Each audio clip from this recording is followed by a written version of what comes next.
اعوذ باللہ من الشیطان الرجیم، بسم اللہ الرحمن الرحیم۔ ایک یہودی کا حضرت علی علیہ السلام سے عجیب سوال۔ ایک دن حضرت علی علیہ السلام کی خدمت میں ایک یہودی آیا اور کہنے لگا کہ اے علی، مسلمان کہتے ہیں کہ جب ہم اللہ تعالیٰ کی عبادت کرتے ہیں تو شیطان ہمیں بہکاتا ہے، ہمارے دل میں وسوسے ڈالتا ہے، جبکہ ہم اپنے خداؤں کی عبادت کرتے ہیں تو شیطان ہمیں نہیں بہکاتا اور ہمارے دل میں کوئی وسوسے نہیں ڈالتا۔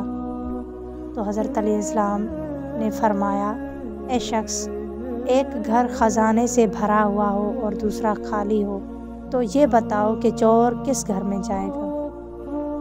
تو وہ شخص کہنے لگا کہ چور اسی گھر میں جائے گا جہاں خزانہ ہوگا۔